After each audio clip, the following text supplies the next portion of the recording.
Kulamusiza nyebo.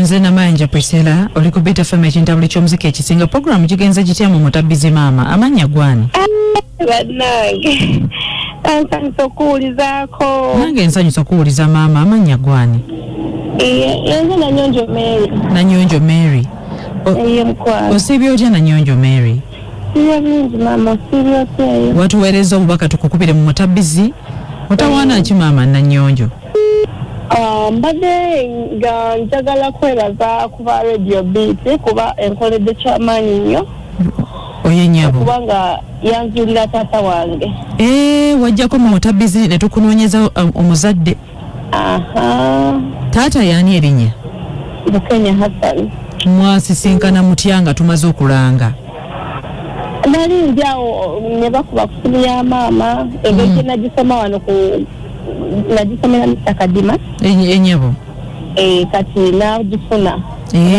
ab'oku simu ne bagifuna ab'oku radio ne bamugamba eyo gyeyali musirikale awo nakitegeera ne kwe kunnoonyawo nange neŋŋendayo ne mulaba yakuba ku simu yo bannange ngeri Esanyu gennyina era bulijjo ŋŋamba banaaya abakubirako ddyo beebaza bannange kati tukufunye ebeewo kubanga mutuufu Esanyu g'amaanyi nange Mpulira nkusanyukiddeko kati enkolagana yammwe eri etya enkolagana yase simbi kubeera tuwuliziganya bulungi ne baganda bange mbadde sinalaba n'abalabye tuli bulungi baamu kati gw'obadde wali oyinayo ku baana n'oba mutwalirako abaana era nabamutwalira kuba kati bagenda nakuddayo kusomera enkya Sanyu lyamwoki wagonja mu mazima genyini Nanyonjo tumira webale bamikuze obakola olaba mama Nanyonjo mulimu omuntu agenda n'afuna ekintu ekirungi omulangidde omuntu ng'oyo afunye famire ate n'atadda tutegeeza ne tubeereyo nga tugamba banaye yamufuna bali ne mwami Bukenya naye yeebale kubeera nti akkiriza ate okulaba omwana eyali yazaawa tumirako abantu babiri mama Nanyonjo olw'essanyu lyofunye bannange olw'essanyu lwennyina ntumirako mama wange Kabubbu alakate nakemeya nentumira ne taata wange nesitakatemeya ebomba ekabubbu mu tawuni nentumirako taata wange Mr. Bukenya Hassan ekakiri mbalakisi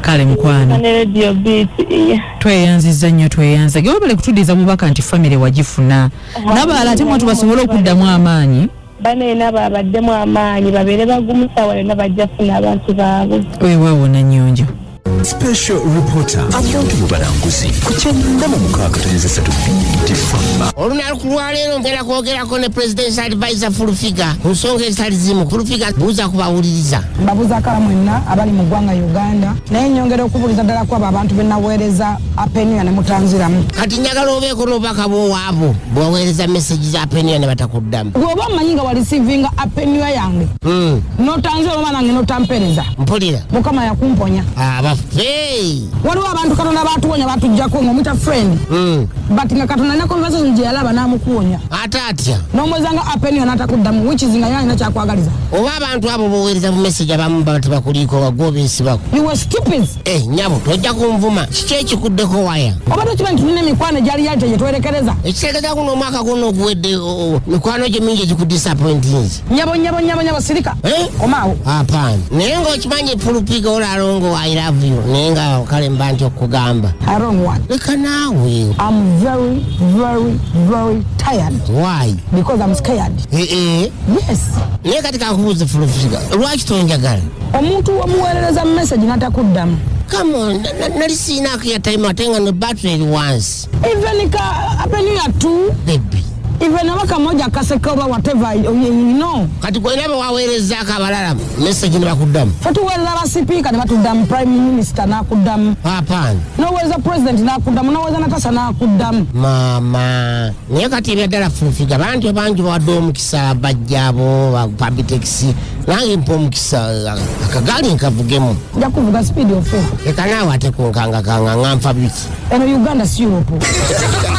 Special reporter amuntu mu balanguzi. Special reporter amuntu mu balanguzi. Kukyenda mu mukaaga tonyeza 3 olunaku lwaleero mpera kwogerako ne presidential advisor Fulufiga ku nsonga ezitali zimu. Fulufiga buuza kubawuliriza. Mbabuuza kala mwenna abali mu ggwanga Uganda naye nyongera okubuuliza ddala kwabo abantu be naweereza apenia ne mutanziramu. Kati njagala obeeko n'obubaka bw'owaabo bwewaweereza message za apenia ne batakuddamu. Gwoba omanyi nga walisivinga apenia yange notanzira oba nange notampereza. Mpulira Mukama yakumponya. Abaffe waliwo abantu Katonda batuwonya batujjako ng'omuyita friend but nga Katonda ne conversation gye yalaba n'amukuwonya ate atya n'omwezanga apenia n'atakuddamu which is nga yalina kyakwagaliza. oba abantu abo boweereza bu message abamu baba tebakuliiko wagwobeesibako. You were stupid.